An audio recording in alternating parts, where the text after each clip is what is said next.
ये मतलब बहुत स्वागत योग्य है। और वहाँ के जो मस्जिदों के जो अलंबरदार लोग हैं, जो मंदिरों के अगुआ लोग हैं, उन सबको मैं यहाँ महाराष्ट्र से, बम्बई से बैठ के हजार हजार सैल्यूट करता हूँ कि आप लोगों ने वास्तविक हिंदुस्तान की शुरुआत की। ऐसा ही तो हिंदुस्तान है हमारा, यही हमारा तो देश है कि हम जो है ईद में जो है सेवई खाते हैं, शीर कुरमा खाते हैं। और जब हमारी दिवाली मनती है तो हमारे घर करीम चाचा आते हैं, इब्राहिम दादा आते हैं, सब लोग दिवाली में बैठ के खीर गट्टे खाते हैं। ये मेरा घर है, मेरा घर है बम्बई में। मैं कानपुर ब्राह्मण हूँ और मेरे घर में अभी शायद 29 के पहले एक बार जो है इफ्तार होगा। मेरे जो पत्रकार मित्र हैं, जो जो मुस्लिम लोग हैं, वो 10-12 इजहार हैं, अजीज मलिक हैं, जो मेरे साथ, उन सबके साथ बैठ के मैं अपने घर में, मेरी श्रीमती सबको एक बार बुलाती है। तो ईद के 3, तो ये हिंदुस्तान है, इसलिए नहीं कहूँगे, वो हमारे दोस्त हैं। वो वो जो है दीपावली में आके निजामुद्दीन राय, वो संपादक थे अखबार के, 6 बजे मेरे घर में आके बैठ गए और जब दीपक जल गए तब उठ के चले गए हैं। कितने मेरे यहाँ मुस्लिम महिलाएं जो हैं तमाम अपने बच्चों को नागपाड़ा से लेके आती थी और बैठ जाते थे बच्चे, और वो सब बुर्का पहन के वहां बैठी रहती थी और उनके बच्चे पटाखे जलाते थे हमारे बच्चों के साथ। तो ये तो हिंदुस्तान है यार। मैं वही कह रहा हूँ कि यही तो हिंदुस्तान है। और इस हिंदुस्तान को मुगलों और अंग्रेजों की गुलामी के बाद जिस श्रम से 70 साल में डेवलप किया, वो चाहे नेहरू जी हो, चाहे वो अटल बिहारी, चाहे वो मुरारजी देसाई हो, चाहे वो लाल बहादुर शास्त्री, इन सारे लोगों ने जिस खूबी के साथ जो है पूरे हिंदुस्तान को विकसित किया है, इसकी सांस्कृतिक धरोहर। देखो हिंदुस्तान की पहचान क्या है, किसी भी मुल्क की पहचान क्या होती है। अभी बहुत सी चर्चाएं आ रही हैं सॉफ्ट पावर की। हमारे देश, हार्ड पावर तो चलो अलग है, हम आर्थिक पावर अलग है। हमारे देश की सॉफ्ट पावर क्या है कि सानिया मिर्जा की जो नथ है, सूफी और रत्नेश पाठक जी, वो पूरे विश्व में चर्चित हो गई है। ये मेरी सॉफ्ट पावर है वो। और ये सानिया मिर्जा की नथ थी, जो सानिया मिर्जा टेनिस खेलते हुए पूरे विश्व में उसको प्रचारित किया। तो हमारी जो कल्चर है विभिन्न तरीकों से, हमारा आनंद मठ जो है भारत में पूरे दुनिया में जाती है। हमारे जो है चेतन भगत की कहानियां पूरी दुनिया में पढ़ी जा रही हैं, प्रेमचंद की अनूदित होकर कहानियां पढ़ी जा रही। हमारे हमारे जो है वो जय हो गाना जो है, वो गाना गुलजार का लिखा हुआ, वो नोबेल उसके लिए जो सबसे बड़ा फिल्म ऑस्कर पुरस्कार के लिए, उसको ऑस्कर पुरस्कार मिला, बताइए, जी, हिंदी ऑस्कर। गीत को जी। ऑस्कर पुरस्कार मिला। जी। तो हम सब कहाँ पहुंच रहे हैं अपनी कल्चर को लेकर, हमारी प्रेम और मोहब्बत की संस्कृति। कहराना, मैं थोड़ा सा बताऊं आपको, बहुत अच्छा है, आप, ये तो मेरा पसंदीदा टॉपिक है। कहराना है क्या?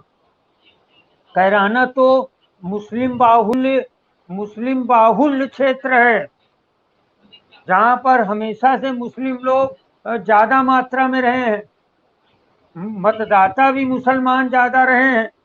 लेकिन हुआ क्या है कि उसमें 17 बार विधानसभा के चुनाव हुए रूपी, उसमें 12 बार हिंदू विधायक बने। जहां मुस्लिम बाहुल्य क्षेत्र है वहां 17 विधानसभाओं में 12 बार हिंदू विधायक बने। और जो लोकसभा क्षेत्र है उसमें 8 बार हिंदू सांसद बने हैं और 6 बार मुस्लिम सांसद। तो ये तो मैं बार बार बोलता हूँ कि इस देश के मुसलमानों के अलावा, मैं बार बार बोलता हूँ, कोई भी ऐसा वर्ग नहीं है।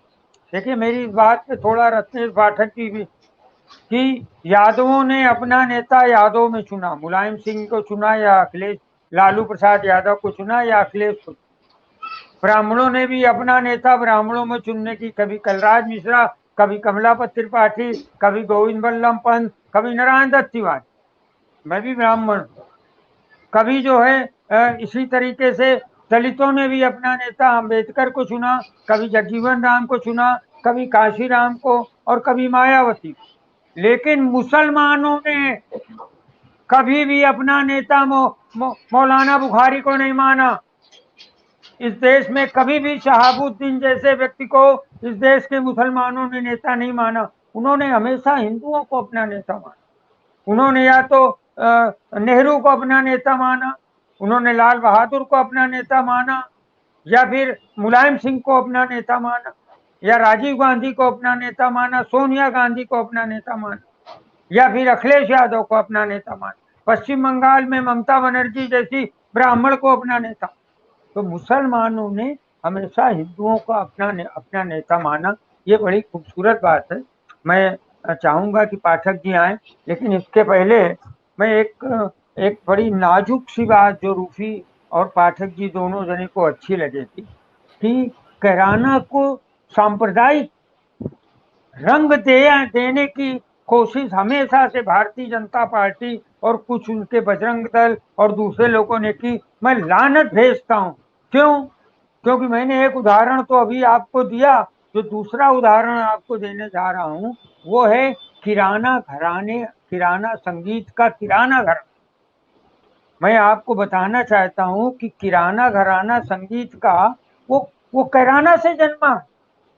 वहां पर उस्ताद अब्दुल करीम खां की जन्म स्थली है, जिन्होंने संगीत की किराना शैली को डेवलप कैराना से किया है। ये लोग भूल जाते हैं। और मैं रूफी आपको बहुत प्यार करने वाली बात बता रहा हूँ।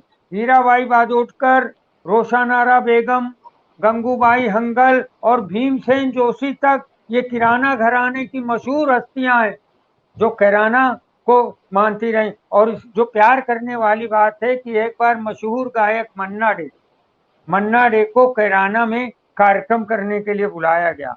मुझे तो रोए खड़े हो जाते हैं जब ये मैं शेयर करता हूँ कि वो जब मन्ना डे जा रहे थे कैराना की ओर, तो उन्होंने पूछा कैराना कब जब शुरू हो तो बताना उसके पहले। और जैसे ही रूफी कैराना की धरती, कैराना का सीमा क्षेत्र शुरू हुआ, मुझे तो बड़ा, मैं भावुक हो जाता हूँ। वैसे ही मन्ना डे ने अपने पाँव के जूते उतार कर हाथ में पकड़ लिए। लोगों ने पूछा मन्ना डे साहब आप ये क्या कर रहे हैं? कहने अरे ये उस्ताद करीम खां की जन्म स्थली है, ये भीमसेन जोशी और गंगूबाई की हंगल की जन्म स्थली है संगीतज्ञों की, मैं इसे अपने जूतों से रौंद दूंगा? नहीं। और उन्होंने जूता उतार कर कैराना के अंदर प्रवेश किया। उसी कैराना में अमित शाह ऐसे लोगों ने एकदम सांप्रदायिकता का रंग खेला। हुकुमदेव अब नहीं है हुकुमदेव सिंह, उन्होंने झूठे रंग से प्रचारित किया पलायन को, जबकि वो रंगदारी का मामला था उसको। और घर की बात, तो ये बहुत सारी चीजें हैं जो हम आगे बात करेंगे।